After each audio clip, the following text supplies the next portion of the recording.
sinasabi ng mga kasamahan namin, kinakausap at tinatawagan at yung iba'y tinatakot dahil kailangan daw magpalit ng Senate President sa Monday. Kung gusto niyo akong tanggalin Monday, sige, trabaho muna tayo till Sunday. Gusto niyo akong tanggalin ng Tuesday, trabaho muna tayo till Monday. Truth number 1, NBI ang lumusob at pumasok sa Senado at nakipaghabulan sa isang senador kahit pwedeng hintayin na lang sa session hall or sa office of the Senate President. Fact number 2, ginugulo nila kasi nasira yung kanilang narrative. So fact number 2, pwede nang mag-umpisa sa Monday ang impeachment trial. Ako nga'y medyo nababahala kasi baka gamitin yung issue na to para maraming magsalita sa Monday tapos sa amin ibabalandra kung bakit may delay sa impeachment. Fact number 3, kinausap, inimbita ko sa opisina ko, sabi ko pwede pa siya magsama pero pinili niyang mag-isang pumunta sa office. We had a number of senators there. And sinabi po ni NBI Director, he will follow the Senate and he will not arrest sa loob ng Senado. We told him to submit the warrant para makita namin. Sabi niya nung Lunes, Tuesday niya isasubmit kasama ang sulat. Pinayagan namin iuwi niya yung 10 operatiba niya, agents niya, with the condition na ibibigay niya yung spot report. Hanggang kahapon po, hindi binibigay. Ang alam ko hanggang today, hindi binibigay. Pangatlo po, sabi niya, hindi siya kikilos, hindi niya pakikilusin ng NBI nang walang coordination sa amin. Wednesday morning pa lang po, may reports na po kami na naglalabas-pasok po ang mga NBI agents. Naka-alert na po kami ng Wednesday. Pagdating po ng hapon ng Wednesday, paulit-ulit sinasabi po sa akin na meron pong NBI agents na naka-full tactical gear. Ibig sabihin po, naka-uniforme, may vest, may mahabang armas na nasa GSIS. Nagbigay ng contact person si NBI Director Matibag. Tinawagan namin yon at sinabi niya, pinapaabot ni Director, walang NBI sa Senate, walang NBI sa GSIS. Nung hapon, umakyat sa akin si General Mao at nagsabi po sa akin na may nangyayari sa mga pinto at yung GSIS ay nagsasara ng mga pinto at nagsasabing kahit senador po ang dadaan doon ay kailangan inspeksyonin. Sabi ko kay General Mao, pakianyaya sa head ng GSIS, administrator yung nagamit niya noon, I think he meant GM. Sabi ko, I'm willing to talk to him very calmly, please call him. The next thing I knew, meron na daw mga armado doon. I asked them to call NBI ulit. Sinabi na naman nila na wala. Samantalang kitang-kita na ng mga nakasuot ng NBI. The next thing we knew, may mga putukan na at akala po namin yan ay mga fireworks. Nagpuputukan na pala po sa baba. Still, they were denying that NBI yon. Kahit na yung mismong winarningan nila ay nagsabing NBI sila. So please look at the context. Alam natin under siege nung Monday or nasa loob ng Senado ang mga NBI. Alam po natin na nakipaghabulan sila. Gina-justify pa dahil ito daw po ang paraan na mag-arrest. Pagkatapos pinangako sa amin na wala daw pong NBI sa paligiran. Nandun na po ang Marines, nandun po PNP, libo po ang PNP sa labas, naging very transparent kami. Nakiusap kami na walang baril sa loob ng Senado. Tignan nyo po lahat ng video.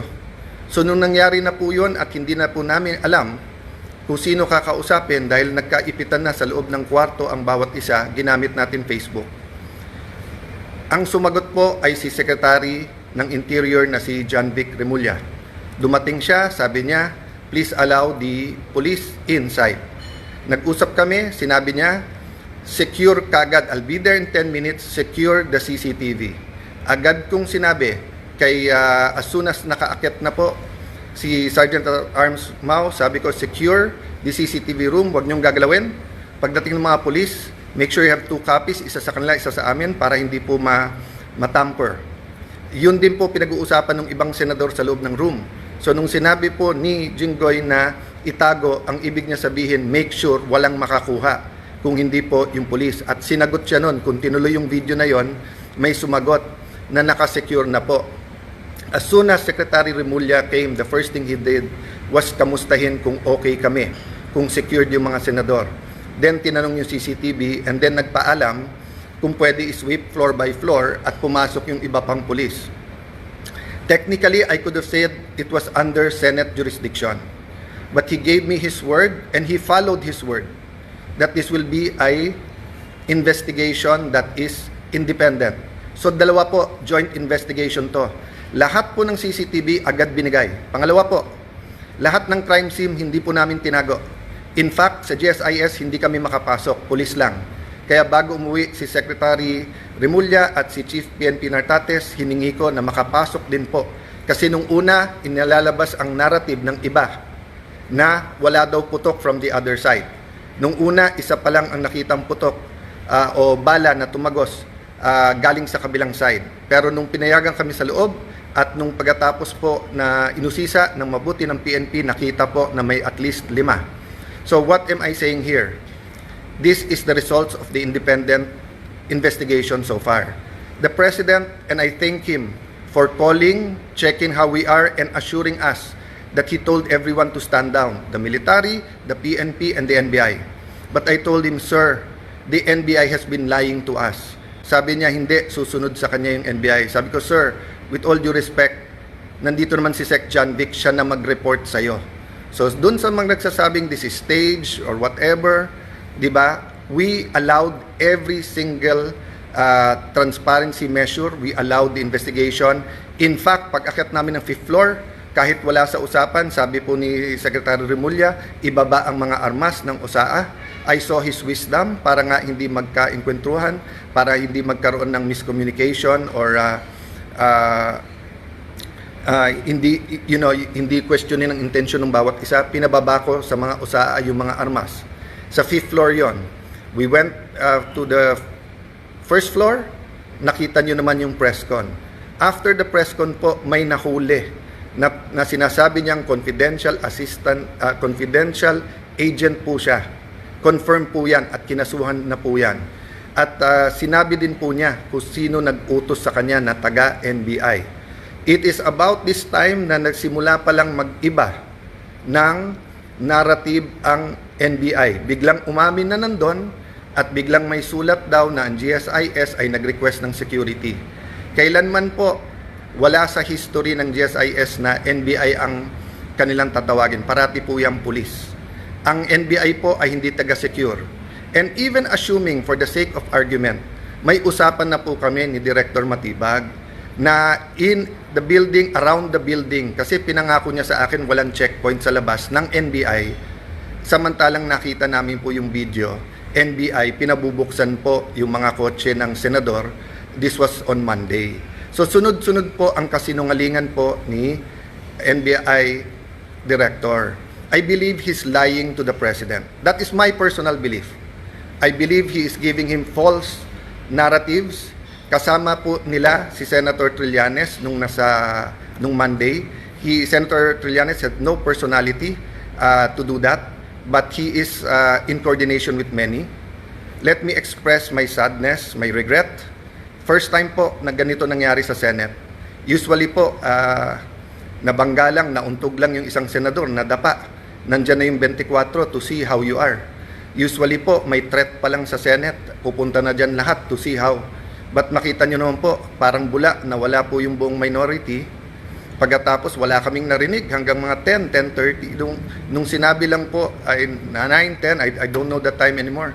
Nung sinabi lang ni Senator Camille that we're okay, doon lang nagparamdam yung iba. And then ngayon, sunod-sunod, galing sa minority, pinagbibintangan pa ang majority at ang Senado. Pinaligiran tayo ng NBI, naka-full tactical gear. When we defended ourselves sa Senado, sasabihin nyo pa, nakakalungkot at magulo ang Senado. Nakakalungkot po because never nangyari to sa institusyon ng Senado. Even po yung mga kapatid natin sa kaliwa, sa progressive group, nandyan po ako nung Batasan 5. Hindi natin pinayagan na arestuhin kayo dyan sa loob. Kasama ko pa ho si Senator Lacson noon na binisita kayo. Binigay namin ang moral support. So alam nyo po anong ibig sabihin po ng courtesy ng wag mag-aaresto sa batasang pambansa or dito po sa Senado. Having said that po, there are different issues na sinagot ko na sa inyo. But I'm going live today because I heard the Ombudsman will do an independent investigation. That is good news. But I also heard that he issued a suspension against General Mao. Assuming for the sake of argument that it is a valid suspension and the reason is preventive suspension para hindi magulo yung investigation, number one, there is a duty to inform us so that we can replace, so that we can make sure na safe ang Senado. Remember, the impeachment is going to start on Monday. So how can we secure and make sure matuloy at hindi na naman kami guluhin tapos kami na naman ang pagbibintangan?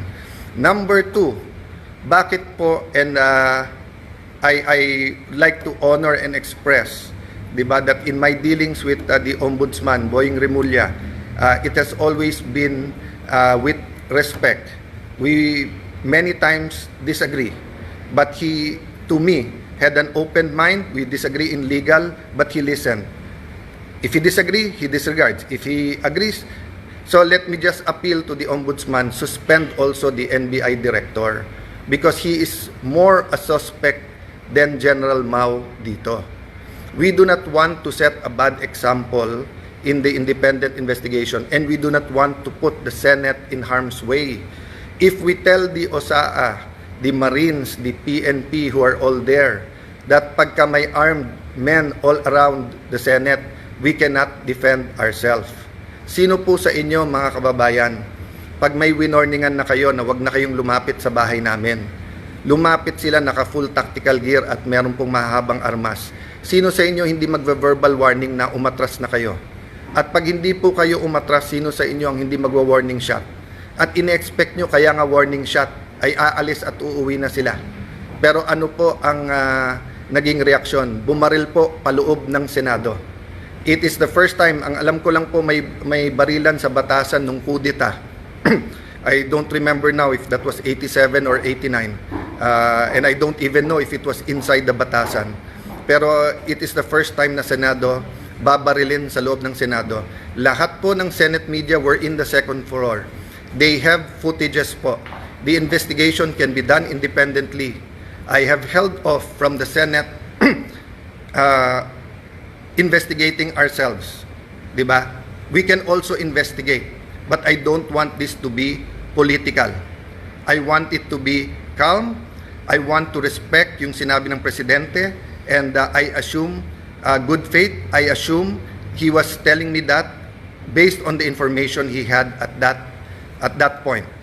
I take offense that the Executive Secretary posted in his Facebook na staged without waiting for the investigation.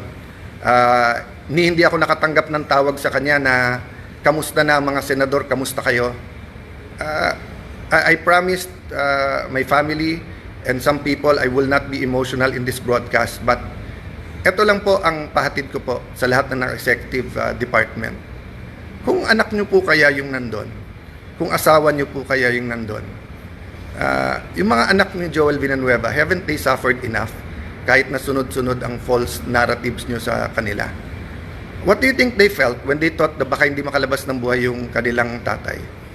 Si Camille, bata pa, kakapanganak lang, di ba? Few months ago. Nandun po, naipit sa loob. Hindi malaman kung anong gagawin. My sister, she's healthy, she's beautiful, but she's not a teenager. If she had a heart attack, anong gagawin nyo? Yung staff ko na legal, hindi political yung mga yon.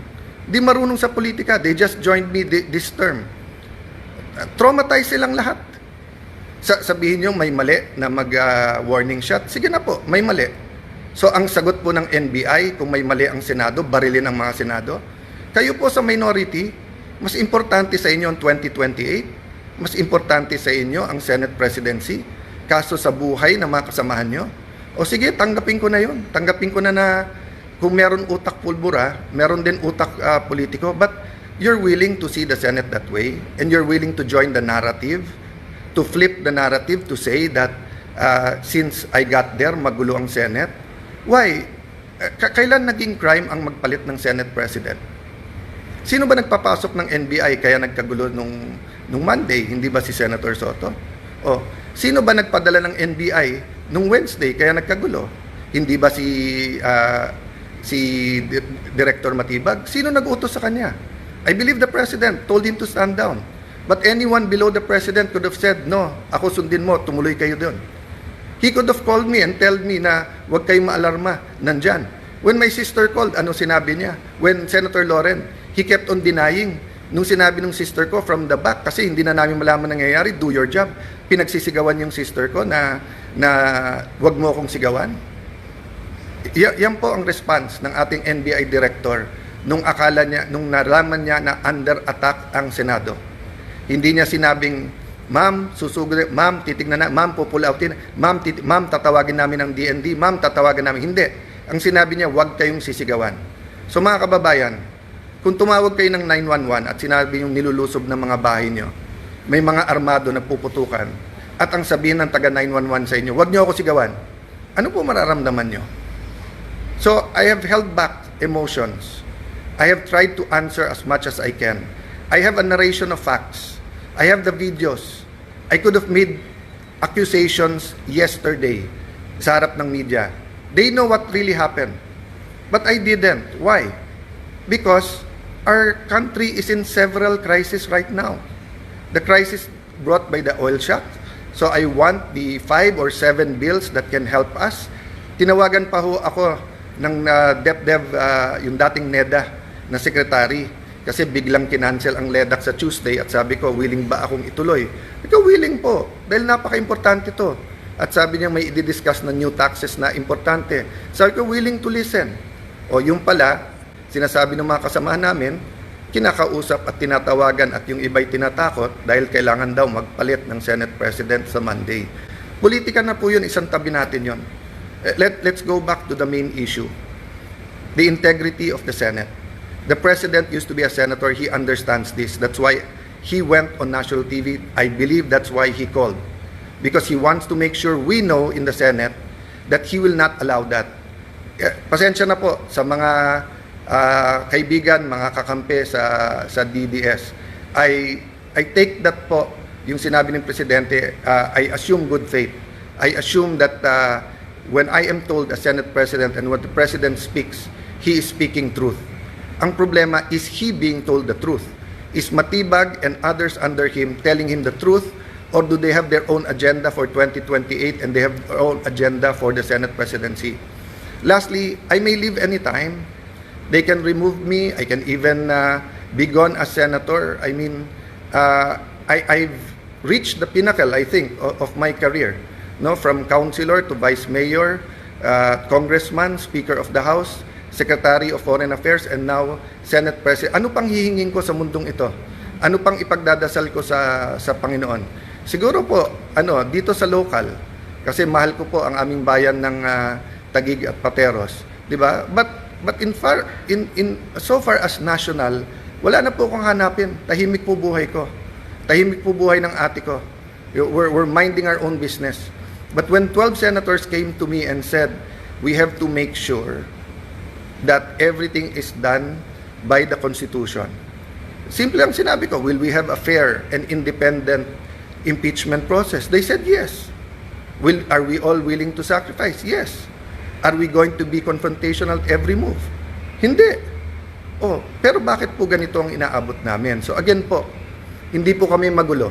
Ginugulo po kami. So again, Honorable Ombudsman, please consider, remember po, in an investigation, it's not only the result, it's the process. So there will be no independent investigation while the NBI officials hindi lang po yung director, yung pong head ng transnational crimes, kasi yun po ang tinuturo ng kanilang confidential agent. Hanggang hindi po sila sinususpend, tapos ang sinususpend po ng sa Senate. So mga kababayan, asahan niyo po sa Lunes, ang focus, ang atensyon, bagaman napaka-emotional tong mga nangyayari at bagaman existence na ng integrity na ng Senate to, alang-alang po sa ating mahal na bayan, alang-alang sa konstitusyon, we will focus na makonvene yung court. Kung may gugulo po niyan, hindi po kami. By the way po, pag convene namin as a court, pag-issue po ng summons, hindi pa ho magsa-start ang trial kasi sasagot pa ho ang Honorable Vice President. So wala pong dahilan na magmadali silang magpalit sa Monday even if they will recycle another narrative to say that this is for the impeachment. I ask our young people now, yes, there are, dati kasi pagka nag-issue ng statement lahat ng deans, ako mismo bilang idealistic na law student, kahit tatay ko mismo na idol ko nagsabi bilang batas, naswisway din po ako. Pero tignan nyo po yung katotohanan versus po sa propaganda. Sabi ng mga deans, ang palitan daw ay para makontrol po ang impeachment at para po ma-dismiss. I'm paraphrasing, di ba? Or whatever you call it, whatever word you use it. Hindi po. In fact, mas mabilis pa ho kaming kumilos. Kasi pwede pong Thursday na namin check-in lahat ng annexes, etc. Kasi nagkagulo sa Senate ng Wednesday night. But hindi po. I think the very professional Senate Secretariat, despite yung buong gulo, tuloy-tuloy po. Tuloy-tuloy po yon. So, again po, you want an independent investigation, go ahead po. Pero delikado po kung ano magiging katotohanan because ang katotohanan po, ang Senado ang ginugulo. We will keep you updated. Again, we have all the facts. Sa mga matitinik na reporters na may mga tanong na pointed, I'm talking about outside the Senate kasi inside the Senate nakapagtanong naman sila. We're ready to answer all of the questions. We just wanted everyone, to not have a national trauma about a news that inaatake ang Senado ng NBI. But now that it's out, that it is the NBI, prove to us that that was a rogue decision. Prove to us po na misfire po yun at hindi po yun ang talagang tangka, di ba? Again, I will give everyone the benefit of the doubt. Pero dun po sa mga nagsasabing drama, etc., ito lang po sasabihin ko sa inyo. I hope your family is never put in that position. Because I was there. I was there and I wanted to go out and I wanted to face them. Di ba? And I saw the reaction of everyone and I watching the video, sobrang tapang po. Hats off. I really respect po yung Senate media. Hindi kayo nagtago, hindi kayo umuwi. You run towards danger so that people will know the truth. Kaya yung pakiusap ko, lahat ng naglalabas ng video, nakitang-kita yung katotohanan, kaya nasisira mga gawa-gawang narrative. Continue to do that. So may we ask God for one thing, the truth to come out. The truth to come out. Based on the truth, let's move forward. Let's build our nation. Let's not destroy our nation. Let's build our nation. God bless you all. So advice ko po sa mga minority senators, kung pwede pong, whether may group chat or meeting na po kayo, nag-meeting na po kami ng majority, mag-meeting po kami ulit. At so far, we're all in agreement na the rules that were good for the past impeachments are good for Monday. So hindi nyo ma-expect ang delay on our part. So outside the Senate, kung sino man ang nagpapakana ng narrative na kaya nagpalit ng leadership para i-delay yung impeachment, it is absolutely not true. Lawyers are officers of the court. I believe in the honor, in yung pinaghirapan ng bawat isang abogado, yung pagmamahal sa Diyos, sa bayan, sa konstitusyon.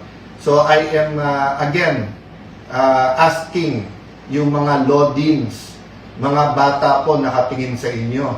You took the extraordinary step of not even asking, not even communicating, walang due process. Pinagbintangan nyo po kami na yung change in leadership is denying due course or will delay the impeachment proceedings. So siguro naman po, with all humility, kaya nga kumpanyero tawag natin, kumpanyera. So sa korte, pag may nagkamali at sinabi, pasensya na kumpanyero, pasensya na kumpanyera, so tumimbre man lang kayo, hindi man lang kayo tumimbre, ngayon opportunity nyo to have a joint circular then or joint statement saying that we apologize to the honorable senators of the new majority kasi nakikita namin ngayon that nag-move ng tama. By the way, Lodins, yung ilan sa inyo criticize sa amin. Hindi ba sunod-sunod po na pinatunayan sa Supreme Court na tama po kami? Hindi ba bawat galaw in the past na umabot sa Supreme Court at hindi ba sa law school deans kayo mismo ang nagtuturo na kapag ka Supreme Court na nagsabi, yan ang batas? At hindi ba po may kasabihan po, no? Matagal na po to. Hanapin ko po yung quote talaga, no? Na nagsasabing, we should be a nation of laws, not of men. So ano po ibig sabihin nito? Na kahit ano pong lakas, kahit anong kapangyarihan ng isang lalaki o babae o man or woman, ang batas ang nasusunod. So kung nag-a-argue tayong lahat, tapos may desisyon na ang Supreme Court, kayo pa rin ang tama, yun po ba ituturo natin sa mga law students? So ngayon po, na sinabing agad-agad, sinabi pong forthwith, sinabing no delays, nasa lounge po ako at kinuha ko opinion, pati ng mga kasama sa minority. Sa Lunes po, hindi po yung majority ang magiging dahilan ng kahit anuman delay. Kailangan ko pong meeting at kailangan ko pong i-announce sa inyo na may acting Sergeant at Arms tayo. Bagamat ginawa lang ng Sergeant at Arms sa kanyang trabaho at prinotekta ng integridad ng Senado, ipasok ko lang po yun. Kayo po, pag may pinagsabihan na kayong isang grupo, huwag na kayong lumapit sa bahay namin. Nagkokos kayo ng tensyon. At sinabi ng grupo na yun na armado, sige sir, hindi na kami lalapit dyan. Tapos nakita mo, umaligid sa bahay mo. May dalang mahahabang armas. Lumabas yung security guard nyo at sinabing, boss, umalis na kayo. Hindi pa rin umalis. Hindi mo naman matawag ang pulis. Dahil nandun na sa pulis sa labas na ilang libo. May pulis ka naman sa loob. May marines din sa loob. At pagkatapos, nung nag-warning shot ka, bumaril pa punta naman sa inyo. Anong gagawin nyo sa bahay nyo? Hihintayin nyo na lusubin kayo at i-overwhelm kayo ng mga may armas? Or you will defend yourself? So, I am really concerned about Monday. Because this week, nakita po natin, simula sa pagpasok ng mga NBI sa Senado noong Monday, hanggang sa ginawa noong Wednesday night. At ano ang sinabi ng aming mga kasamahan ng Senador? Disgusted daw sila sa nangyari. Wala man pong outrage, wala man pong pagkakaisa. Dati po, madapa lang po isang senador, lahat po concerned na dati po, may threat lang po sa sasakyan ng senador o dun sa loob ng session hall, may konting gulo lang, nagkakaisa. Pero ito po, sa buong pangyayari, wala man nangamusta kami sa amin kung buhay pa kami, kung ano nangyayari sa amin. And then pagkatapos, napakabilis nung narrative na drama ito. Napakagaling naman po namin magdrama na yung NBI nahila namin at naisama namin doon. Ito po ang isang matrix ng Estrada at Corona impeachment. So my staff is here. We're going through it one by one. We're looking at the possible calendars to propose not only to the majority, minority, to all members. What do we mean by calendar? We can have hearings Monday to Friday. We can have hearings Monday to Thursday. We can have hearings Monday to Wednesday. We can do it half day. We can do it full day. We can have a pre-trial. Pwedeng walang pre-trial. Normally, or let me put, if it's normal times, meaning walang economic crisis, walang Iran, Israel, US na kaguluhan na nakakakos ng problema sa ekonomiya, I would suggest na itodo na natin 90% of our time matapos yung impeachment. Pero nakita nyo po yung past impeachments, kahit one article of impeachment lang, 3-4 na buwan ang inaabot. So I'm really concerned about how we can have the eyes on the ball. Yes, we will have to multitask. That is our duty and we will do that. But how much time do we spend every day on each task is very important. And it's getting harder because of certain people who want to sabotage the impeachment process because of their narrative or because of 2028. Let's forget the future next year, 2028. Dito mumunta day by day yung kakainin ng ating mga kababayan, yung pamasahin ng ating kababayan, kung yung mga nawawalan ng trabaho sa ating mga kababayan. Dito muna tayo sa day to day. So kung gusto niyo ako tanggalin Monday, sige, trabaho muna tayo till Sunday. Gusto niyo akong tanggalin ng Tuesday, trabaho muna tayo till Monday. But stop these plots and stop lying to the President. No? Yung NBI, please, marinig nyo kami. Lahat ng may konsensya sa gobyerno, isuspend muna natin yung NBI Director. If you suspended the Sergeant at Arms, suspend also the NBI Director para parehong imbestigahan. Sabi ng Pangulo, independent investigation. If we do that, then baka may pag-asa po tayo, no?